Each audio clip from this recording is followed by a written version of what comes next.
Assalamualaikum warahmatullahi wabarakatuh. Teman-teman, balik lagi di channelnya Realita. Buat teman-teman yang baru gabung, salam kenal ya. Oke, hari ini aku mau bercerita tentang pengalaman aku membeli rumah subsidi. Jadi ini sebenarnya pertanyaannya ada dari beberapa saudara dan teman-teman juga yang tanya gitu kan ya. Jadi aku berinisiatif buat video cerita pengalaman aku dalam membeli rumah subsidi. Di sini aku bercerita berdasarkan pengalaman pribadi aku. Jadi aku bukan orang yang ahli di bidang perumahan. Mohon dimaklumi kalau misalnya nanti ada kekurangan-kekurangan sedikit dalam bercerita. Dan mau ngasih tahu juga, video ini mungkin agak panjang karena cerita ya teman-teman. Buat yang gak suka bisa langsung di skip aja.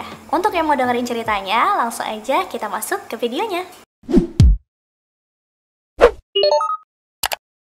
Oke, kita mulai ceritanya. Aku adalah seorang istri ya teman-teman. Ya pastinya aku dan suami itu memang berencana untuk punya rumah itu di tahun 2017 lalu. Jadinya langkah yang pertama yang kita awali adalah mencari atau hunting rumah di medsos.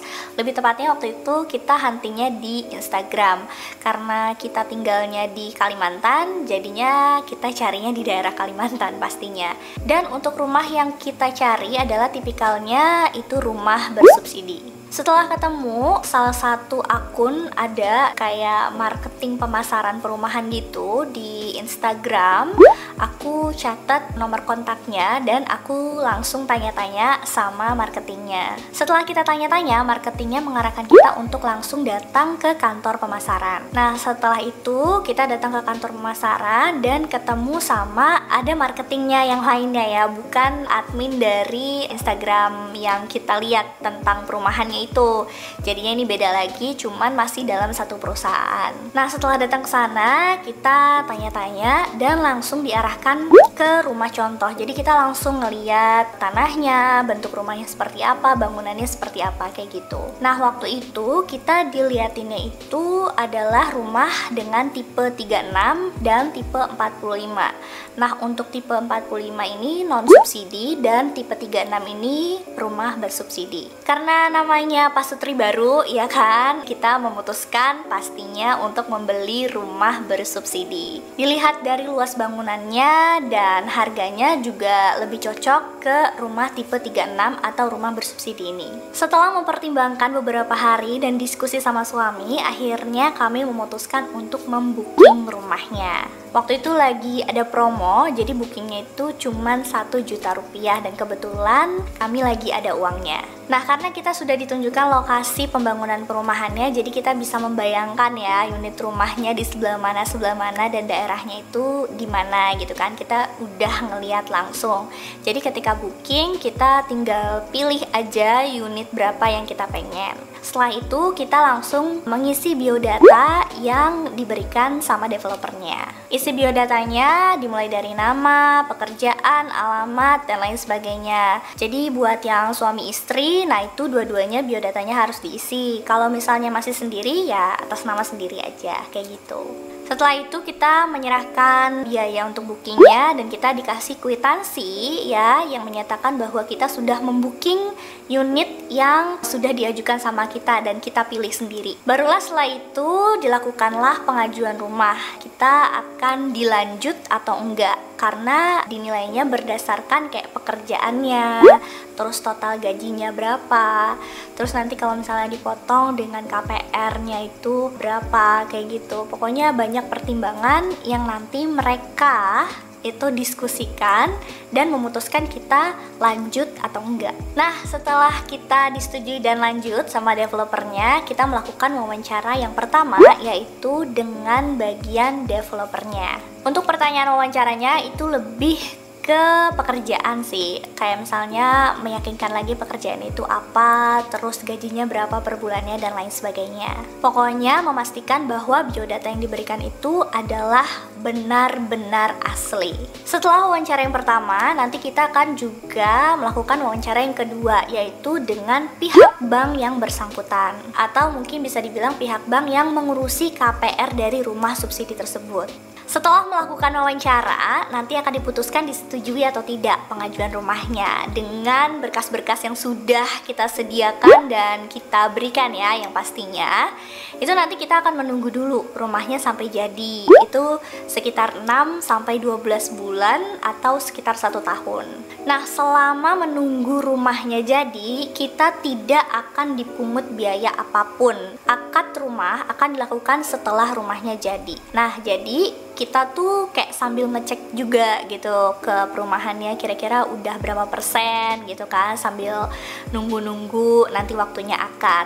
Nah, nanti setelah rumahnya jadi, nah itu baru nanti dilakukannya akad rumah dan tanda tangan notaris dan sebagainya. Pokoknya semua berkas-berkasnya itu diurus di bank yang bersangkutan. Nah, itu aku lakukan di tahun 2019 awal. Jadi lumayan lama juga ya, 1 tahun lebih aku nunggu sampai rumahnya jadi. Setelah kita selesai mengurusi semua urusan rumah, berkas-berkas, akad rumah dan lain sebagainya, akhirnya kita bisa menempati rumah itu di Agustus 2019. Jadi kurang lebih hampir 2 tahun ya nunggu sampai bisa nempatin rumah. Untuk penampakan rumahnya ya, kurang lebih di awal nanti aku bakalan sisipin fotonya di video ini, jadi teman-teman bisa lihat ya. Menurut kami rumahnya udah cukup banget, apalagi kami masih tinggal berdua, jadi ini pas banget dan cocok buat pasutri baru. Untuk harganya sendiri, kalau di Pontianak, untuk harga rumah bersubsidi tipe 36 ini, aku dan suami itu mengeluarkan biaya sekitar 143 juta dan KPR-nya itu senilai 900.000 per bulan. Kalau aku cerita-cerita sama orang tua yang ada di Bandung sih, ini masih terbilang murah harganya, jadi nggak mahal, apalagi untuk ukuran rumah yang udah ini lumayan banget bangunannya buat kami berdua, nyaman juga gitu kan. Jadi ya insya Allah semuanya berkah, itu aja sih harapannya.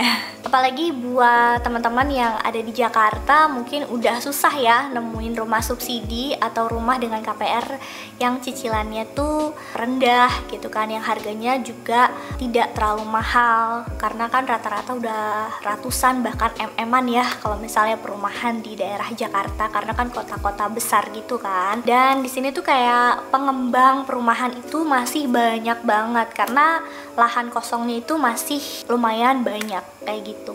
Nah, aku juga mau ngasih tahu kelebihan dan kekurangan rumah subsidi. Nah, untuk kelebihannya yang pastinya kita mendapat subsidi pemerintah ya dalam pembayarannya di awal. Jadi kita dapat biaya bantuan gitu di awalnya.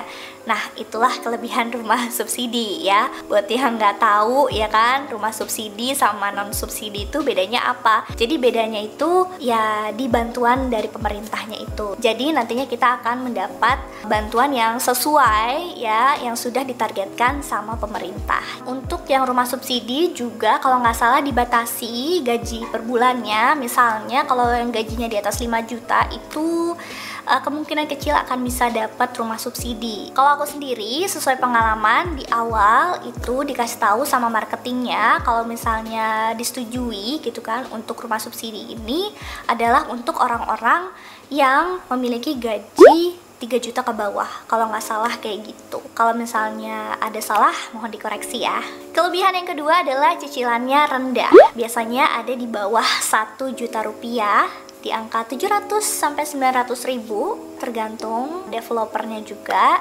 Jadi pokoknya tidak lebih dari 1 juta biasanya. Yang selanjutnya adalah harga rumahnya murah, tapi tiap kota juga pasti beda-beda. Kalau di Pontianak sendiri, di Kalimantan ini di angka 150 sampai 200 juta, bahkan kurang dari 200 juta gitu. Menurut aku sih, cerita sama orang tua, ini masih terbilang murah sih dibandingkan dari kota-kota yang lainnya kayak Bandung, Jakarta, dan lain sebagainya.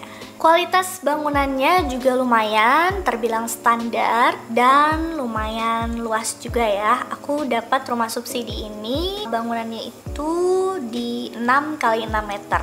Jadi ya ukuran-ukuran kayak apartemen gitu sih. Yang terakhir adalah kami mendapat tanah yang cukup luas, yaitu 8 kali 20 meter. Jadi kalau misalnya nanti suatu hari mau nambahin bangunan lagi itu gampang gitu kan ya. Untuk kekurangannya itu kalau misalnya rumahnya dicicil itu tidak bisa merubah bentuk bangunan selama kurang lebih 5 tahun. Jadi ya udah gini aja, nggak boleh diapa-apain. Kecuali misalnya mau nambahin halaman depan, misalnya halamannya mau di keramik atau misalnya mau di paving, itu nggak apa-apa. Terus kalau misalnya mau nambahin bangunan di belakang juga nggak apa-apa, asalkan tidak merubah bentuk bangunan aslinya yang sudah diberikan sama developer kayak gitu. Itu sih syaratnya kalau nggak salah. Nah, kekurangan yang terakhir adalah ini kekurangan yang paling kerasa banget buat kami, yaitu terletak di material bangunannya sebenarnya. Jadi misalnya kayak kusen pintunya kayak gitu, itu kayak di bawah standar mungkin ya kalau misalnya bisa aku nilai. Kemudian misalnya ada beberapa lantai yang kopong atau bahkan lantainya ada beberapa yang pecah kayak gitu. Terus hal yang paling baru juga yang dirasain waktu itu adalah atapnya bocor. Aku nggak tahu ini kenapa, cuman ya karena kita nggak bisa berkeluh kesah lagi sama developer karena udah selesai urusannya gitu kan. Jadi ya mau nggak mau kita urus semuanya sendiri gitu. Dan masih ada beberapa lagi kekurangan lainnya yang kayaknya nggak usah aku sebutin, pokoknya ada gitu kan. Jadinya itulah kekurangan dan kelebihannya dalam membeli rumah subsidi. Tapi overall kami udah bersyukur banget bisa punya rumah dengan tipe yang seperti ini. Kemudian bisa tinggal di rumah juga walaupun kemarin ada kendala kayak bocor, itu masih bisa diatasi kayak gitu. Dan yang penting itu kan kitanya nyaman di dalamnya, terus rumahnya bersih, terus di maintenance juga gitu, dirawat gitu, diperiksa misalnya ada yang kekurangan apa-apa kayak gitu. Dan kalau misalnya pindah ke rumah baru itu pasti harus ada sedikit yang ditambahin gitu kan, yang pastinya kita akan mengeluarkan biaya yang lebih banyak. Jadinya nanti teman-teman kalau misalnya siap-siap mau beli rumah nih, kita juga harus siap-siap budget karena bakalan banyak yang dikeluarin gitu, kayak misalnya beli perabotan rumah gitu kan, terus belum ada dapurnya nih, rumahnya rata-rata kan belum ada dapurnya ya rumah subsidi, biasanya kita bikin dapur ala-ala sendiri kayak gitu. Terus belum ada tempat parkir untuk kendaraan, nah itu biasanya kita tambahin sendiri. Terus beli tangki air ya, toren air itu kita nambah sendiri. Kalau misalnya mau nambah kanopi itu kita pakai uang sendiri kayak gitu. Terus kayak misalnya dicat gitu kan rumahnya nih, kayak sekarang kan catnya ini warnanya putih ya, awalnya tuh nggak warna putih teman-teman.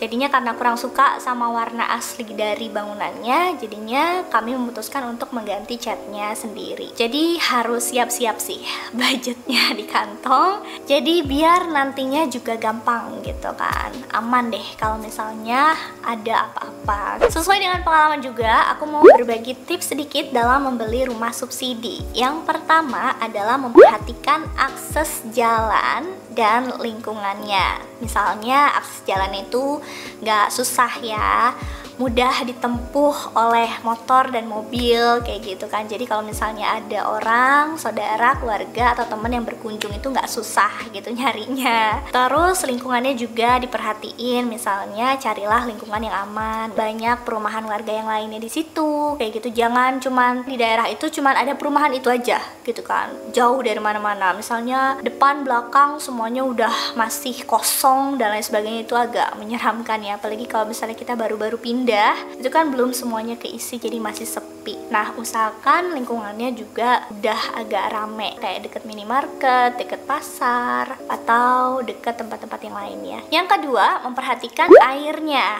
Nah, kalau untuk airnya sendiri, kalau di Pontianak, di daerah-daerah yang masih jauh dari kota, biasanya belum masuk PDAM. Untuk aku sendiri sih yang nggak masalah sih, aku sama suami gitu kan, jadi masih pakai sumur gorong-gorong gitu. Jadinya ya udah kita mengandalkan saringan air dan masih masih mengandalkan air hujan ya, tampungan air hujan gitu. Kalau misalnya di sini kebiasaannya kayak gitu. Jadi kita bikin tampungan air hujan untuk kebutuhan misalnya cuci pakaian dan lain-lain juga masih pakai air itu.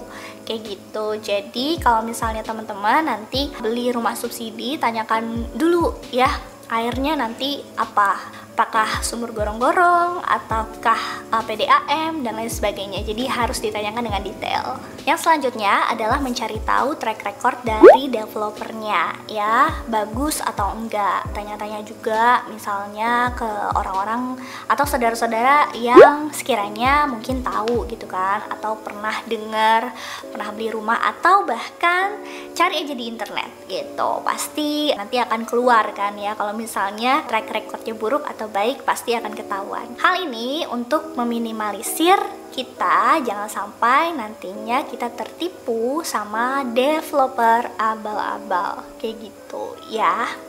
Harus diingat. Selanjutnya adalah memperhatikan material bangunannya. Tanya-tanya aja sama marketingnya, misalnya pondasinya seperti apa, terus kusen-kusen pintunya juga misalnya dari jenis kayu apa, lantai keramiknya seperti apa, bentuk bangunannya dan lain sebagainya. Pokoknya semuanya ditanyain aja supaya nantinya jelas dan kamu nanti nggak akan ragu untuk membeli rumah subsidi tersebut. Yang selanjutnya menanyakan secara detail pembayarannya dari mulai booking, kemudian akad rumahnya sampai cicilannya. Jadi itu benar-benar harus ditanyakan secara detail. Jangan sampai nanti ada kekeliruan dalam pembiayaannya atau pembayarannya, dan jangan sampai nantinya kita akan ditarik biaya yang bukan seharusnya. Kayak gitu. Jadi harus ditanyakan secara detail. Dan jangan lupa kalau misalnya setelah melakukan pembayaran apapun yang berhubungan dengan rumah, minta kwitansinya sebagai bukti ya. Ya kita percaya kalau misalnya marketingnya itu benar kerjanya dan lain sebagainya, tapi kita juga jangan sampai lalai gitu kan ya. Kita harus selalu minta kwitansi atau bukti pembayarannya. Yang selanjutnya adalah pastikan bangunannya itu sudah jadi atau rumahnya sudah jadi ketika melakukan akad rumah ya. Jangan sampai nanti melakukan akad rumah dengan pihak bank ternyata rumahnya belum jadi. Nah, harus dipastikan dengan baik ya. Yang terakhir adalah berasal dari diri kita sendiri. Jadi kita jangan terlalu muluk-muluk, jangan terlalu berekspektasi yang tinggi itu bakalan dapat rumah subsidi yang wow. Karena yang namanya rumah subsidi itu ya semuanya standar dari segi bangunan, luasnya, kemudian materialnya itu semua standar. Udah bisa punya rumah subsidi yang kayak gini aja udah alhamdulillah banget aku tuh ya sama suami. Jadi ya banyak-banyak bersyukur aja gitu. Kalau misalnya pengen punya rumah yang wow, yang bagus ya bangun sendiri, ya kan? Ya tapi diawali dengan rumah subsidi juga nggak apa-apa. Kita kan nggak tahu rezeki kedepannya nanti kan. Jadinya jangan takut dulu gitu. Kalau misalnya mau beli, pastikan beli. Kalau misalnya enggak, ya enggak. Jadinya intinya jangan terlalu berekspektasi yang terlalu tinggi dengan rumah subsidi. Itu dia tadi cerita pengalaman aku dalam membeli rumah subsidi, dan aku di sini memposisikan sebagai pembeli pemula ya, karena aku sebelumnya juga nggak tahu kayak gimana caranya beli rumah. Tapi semenjak semuanya ngejalanin sendiri sama suami, sedikitnya jadi paham gitu kan, bahwa beli rumah itu nggak gampang, prosesnya lama, termasuk yang dibilang jodoh-jodohan itu benar ya. Cari rumah itu jodoh-jodohan. Kalau misalnya udah jodohnya pasti ketemu, kalau misalnya belum jodohnya pasti nggak akan ketemu. Sabar aja buat teman-teman yang memang belum terlaksana untuk membeli rumah. Semoga nanti disegerakan ada rezekinya buat beli rumah. Buat teman-teman yang sedang mencicil rumah seperti kami, itu semoga dilancarkan semuanya. Aku sih pengennya kalau misalnya ada rezeki banyak gitu kan ya, dapat rezeki tiba-tiba gitu kan dari Allah, pengennya langsung kayak dilunasin aja gitu biar tenang gitu kan ya.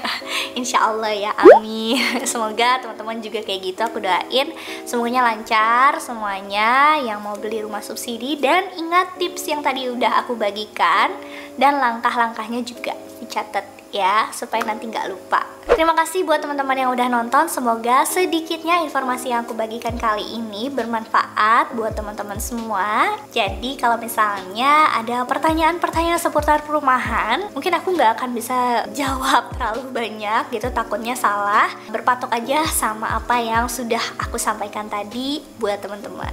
Oke, segitu aja. Sampai ketemu di video selanjutnya. Wassalamualaikum warahmatullahi wabarakatuh.